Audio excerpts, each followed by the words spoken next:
It's been 20 years since NHRA Drag Racing fans have seen the release of a video game that captures the fun, excitement, and challenge of professional drag racing. For all we know, it may be 20 more. With nothing to look forward to, we're looking back on how it used to be. Hello everyone, welcome to Pomona, California and the NHRA Winternationals on the Shifts&Giggles Galactic Sports Network. My name is Smarty Reed and I'll be your host for today's action. We'll be following the NHRA Funny Car Championship series. This is the driver we'll be following all season long, driving the Shifts&Giggles Dodge Avenger. He goes by the name Viper, and looks like an absolute loser in my books. He'll be alongside Jerry, where is he now, Tolliver, driving the WWF Pontiac Firebird. Holy crap, this game must be old. Who knew The Rock was a wrestler? With weather and track conditions changing every round, the key to doing well in this class lies in the tune-up. Thankfully our IT guy hacked into the Shifts&Giggles laptop, so we'll be able to show you what they're doing all season long. Wait, were laptops invented yet in the year 2000? Here we go. Tolliver, Viper, let's see who has their shit together. Round 1 qualifying on the line.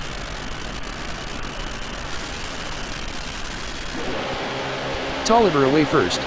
Good looking runs to kick things off. And straight to the number 1 and 2 positions. Viper runs a 4.908 at 315 miles per hour to go number 1. Tolliver a 5.075 304 to go number 2. Someone put an alarm clock in that car. Tolliver got way out off the line there, but once that clutch locks up, Viper reels him in and actually crossed the line first. The driver will blame input lag in a 20-year-old game, but that reaction time was shit. .400 is perfect. Viper left with a lazy .637. It doesn't matter who crosses the line first in qualifying, and they did cross first there, but he better work on that. Here's the incremental times in case anyone cares. A 4.201 to the 1,000 foot, which is as far as they go today. Let's take a ride with a loser in a fast car for a moment. You can see how strong this car is in the middle of the track. What a ride. Here's a look at how the rest of the class stacks up after one round of qualifying. It looks like pretty much everyone else ran like crap. Sorry for the fans that sat through that. Here we go with round 2. The important things the crew chiefs look at each round are the track temps and corrected altitude. The temperatures gives them an idea how much power the track will hold. The corrected altitude tells them the kind of power the engine can make. The lower the altitude, the more power they have available. It's pretty impressive that a game this old properly represented the rear tire growth that you see on these cars during burnouts and as the cars run down track. It's a shame they didn't pay the same attention to the always visible exhaust flames that you shouldn't really be able to see during the day. Here's a look at a burnout backing up from his burnout. He'll be alongside Tony, former professional diver Pedregon, driving the Castrol Syntec Mustang for John Force Racing. The great part about the older generations of racing games was how easy it was to paint your own cars, or download others without it costing you $9.99. Okay, here we go. Tony currently in the number 16 spot. Viper is number 1. Let's see if the crew chiefs learned anything here. Unlike NHRA Speed for All, we have no idea if these cars are going to make it down the track or go up in smoke. And unlike NHRA Countdown to the Championship on the PS2, yes, it's been that long, the tracks literally change every round. Tony's away first. Pedregon up in smoke at the 330. Viper improves to a 4.895 at 316 miles per hour. No luck for Tony as he blazes the tires to a 617 at only 169 miles per hour and stays number 16. Let's go for another ride. You can see the Mustang poke its nose out before striking the tires. Viper hangs on to make a pretty decent pass.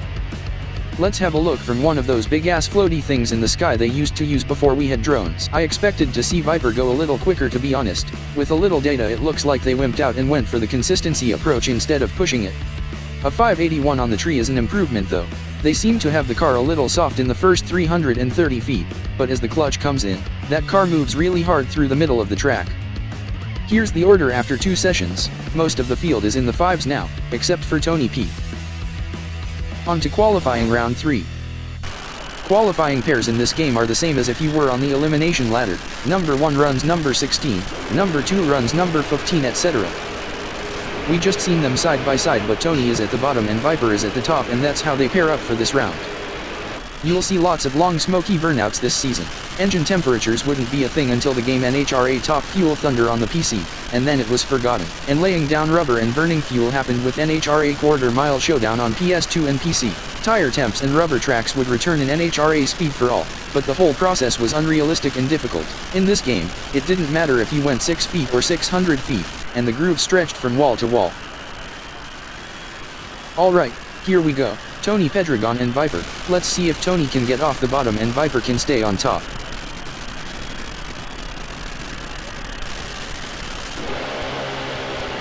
Nice light for Tony.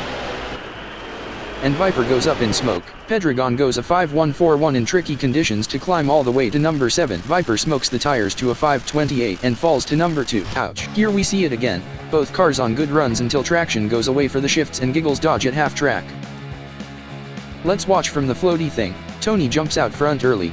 The dodge again soft down low, and as the clutch comes in around half track, they're either making too much power or they didn't back down enough on the clutch timing and locked it up before they had the downforce and traction to deal with it. Let's ride along. The car left good and makes a pretty hard charge until half track, and we see what passed for smoke in budget video games from 2001. There's the order after 3 runs. Jerry Tolliver now on top with a 4.867. That brings us to final qualifying. This round it's the Shifts and Giggles dodge paired up with the Matco Tools dodge of former fan favorite, Dean Scusa. Playing My Kind of Rock and Roll out of Cleveland, Ohio. Dean did burnouts like this for real back in the 90s and early 2000s. Viper flicks AJ out the window before they fire up for their burnout. With more on what's happening in the pits, here's the other member of the Speed Planet broadcast crew, Sally Anderson. Thanks Smarty. I talked to Viper's crew chief, Clutch Skid Mark, back in the pits, and he said the track looks pretty good this round, and if Scusa doesn't blind out all the fans with his stupid burnout smoke, then they should be in for a good show and will hopefully retake the top spot. Thanks Sally. There's a look at those conditions for final qualifying, the plus and minus signs showing condition or setup differences from last round. As they stage them up for final qualifying, Viper looking to retake the top and Scusa looking to improve on his number 15 position. Let's see what they have. Inching in slowly.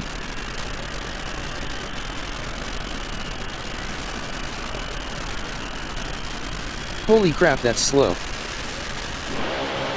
Both cars away clean, side by side down track on nice runs. Viper does improve.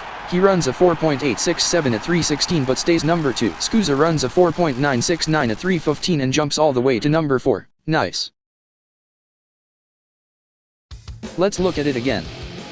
Scusa leaves the line first. I know it doesn't matter in qualifying, but you would like to cut a good light at least once in a while. The two Dodge lookalikes staying side by side all the way through the 1320, with the Shifts and Giggles car crossing the line first.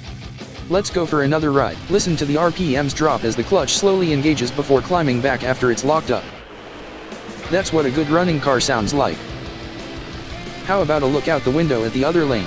Customizable cameras being another thing that's disappeared in NHRA games since 2001, with modern technology and disinterested developers looking for a quick cash grab using established known names. Here's the view from above. There is the final qualifying order. Jerry Tolliver in the WWF car hold on to number 1. There's our ladder for round 1 of eliminations coming up here at the NHRA Winternationals. And here we go with round 1 with our number 15 and number 2 qualifiers. Viper with lane choices in the near lane. We asked Sally why. I talked to Clutch Skid Mark back in the pits. He said they don't care about lanes as much as they care about putting their sponsor's name as close to the camera as possible as often as possible. Back to you, Smarty. This is Gary. I've looked old my whole life, Densham. Gary has been around the sport since they were putting nitrous on horses and buggies. His son Steven is now driving the family's car as Gary is getting close to 138 years old. I think it's just about put up or shut up time. Put your money where your mouth is, shit or get off the pot, etc. Sally. I talked to Clutch Skid Mark earlier. He said they like it just fine here up on the pot and the track conditions look pretty good for round 1. They certainly plan to bring the shit today. Also, he said you're an idiot for using that phrase. Thank you for that. Here we go. Round 1 of the NHRA Winternationals. Winner moves on. Loser packs his shit up and heads on to Phoenix. Densham with the better reaction time. Can Viper drive around? He can, and he does. Viper taking the win with a 4.907 at 316 miles per hour. Densham makes his best run losing with a 5.07 at 312 miles per hour. Great drag race to start the season. We'll have another look at that race. We've gotten used to seeing cars get a big early jump on that Dodge this weekend. Densham does the same thing here, but Viper cuts his best light so far and the cars stayed close until half track, where the Shifts and Giggles car pulls ahead to take the win by a couple car lengths. Clutch Skid Mark seems to have a handle on that Dodge this weekend. You can see from the overhead, the cars leave almost together, and that was bad news for Densham today. The shot from the world's bravest camera person. Here's the ladder for round 2. Viper faces Hoffman, Tony Pedregon and Whit Bazemore moving on as well. Tolliver, Worsham, Scusa and Cannon on the other side. The yellow arrows indicate lane choice. Let's go down the celly. Thanks Smarty. I asked Clutch Skid Mark what his plans were for this round against Al Hoffman. He told me there has been some suspicious activities involving the team's laptop. Once they've investigated that, then maybe he'll have time to answer our stupid questions. But rest assured, they plan to leave no stone unturned. Back to you Smarty. Thanks Selly. That sure is, disturbing news. I sure hope the investigation goes, nowhere. Here's Al. Looks like the guy who shows up when you owe the mob money. Hoffman, driving Jim Dunn's Moon Eyes Firebird. Al was a tough MFR on racetracks all over the country for a good part of the 90s and early 2000s, sadly passing in 2008. Selly. I asked Viper before strapping in how he felt about racing someone who's deceased. He told me he wasn't too concerned. If Al was going to be haunting anyone these days, it would be John Force. Back to you Smarty. Here we go with second round of Funny Car from Pomona. Staged. Viper leaves first. Did not expect to say that. It's a good race. At the other end, Viper takes the win with a 5.008 at 314 miles per hour to Hoffman's losing 5.10. Big Jim can pack his crap and head on to Phoenix. Let's have a couple more looks at it. Just a good side-by-side drag race. Pretty even most of the way down track. Selly. Viper told me before the round that they were concerned about the track. It was almost the same conditions as the session in which they smoked the tires on in qualifying. With his crew chief Clutch distracted by something else, he was worried he may not have made the proper changes to the car. Also, some of the drivers are getting a little pissed off about how you're talking about them. In fact, Al Hoffman says that if you keep it up, he's personally going to come into the booth and break your legs. Back to you Smarty. Thanks Selly. Here's the ladder for the, wait, this is NHRA Drag Racing in the early 2000s. This shit is tape delayed by like half a day. How do the drivers know what I'm saying about them? I'm just pulling your leg Smarty. Scared you though, haha. Oh thank God, don't do that. Here we go with the semifinals of Funny Car. In the far lane we got Tony. If these AI voices ever catch on, we'll be out of a job one day again. Pedregon. Again. Okay, here's Selly. Word has it from the Shifts&Giggles team that their laptop has definitely been hacked. Clutch Skid Mark hasn't said whether any sensitive information has been taken, but they will be keeping a close eye on it. Back to you. I thought you said you were joking about all that. Not that part, sorry, I'm sure they don't know though. Let's hope not. Here we go, semi-final round from Pomona, Pedregon versus Viper. Drivers rolling in, staged. Tony is away first. Viper's gotta chase him down if he wants this one. And he does, taking the win with a 4.922 at 316 miles per hour to Tony's losing 5.12 at just 300 miles per hour. That looked like a pretty good race for a good part of the track. As they come by the camera, Tony had him by a couple car lengths.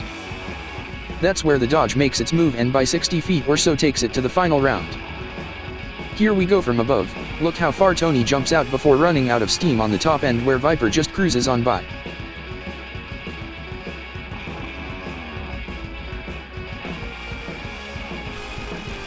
We'll take another ride. About now is where most drivers are shitting their fire suits. Great job reeling that Mustang back in. Before we go on with the final round, let's go down to Selly one more time. Smarty, I talked to Viper after he got strapped in for this final round matchup against Dean Scusa. I asked him how he felt about making it to the final round in his first career event in this dinosaur of a video game in at least 15 years. He said he's absolutely thrilled, and a bit surprised. He's struggled with what he calls input lag all weekend, which has really hurt his reaction times. On top of it, they have reason to believe their setup information was hacked from their computer all weekend, and there's no telling who got that information. He said that despite how much fun and silly this all is, the racing part was still very real, and as it happened, this event wasn't staged in any way. He could have done any number of stupid things to get put out in the first round and looked like a complete idiot in front of the entire 10 to 15 people that might watch this.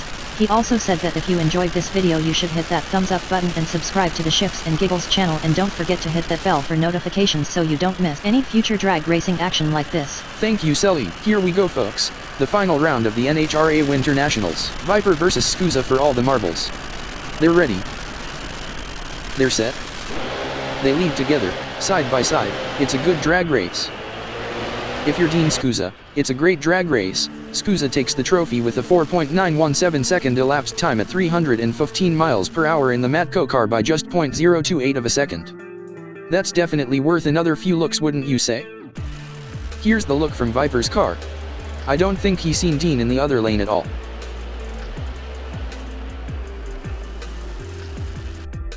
Here's the side-by-side view from the world's fastest drone apparently. Scusa got out by a car length and pretty much held it all the way down track taking the, hold on, I'm told Selly has one more update. Thanks Smarty. I just talked to Viper's crew chief Clutch Skid Mark back on the starting line. I was told that they have traced the hacker back from the Shifts&Giggles laptop to you and some IT guy named George. Apparently George dropped his credentials in their trailer and when they confronted him he ratted you out, just a heads up. Back to you Smarty.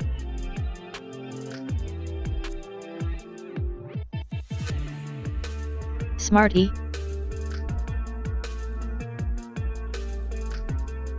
Hello? Okay then, on behalf of Smarty Reed, I'm Sel E. Anderson saying thank you for watching Speed Planet here on the Shifts&Giggles Galactic Empire, Network. See you all in Phoenix next week, bye bye.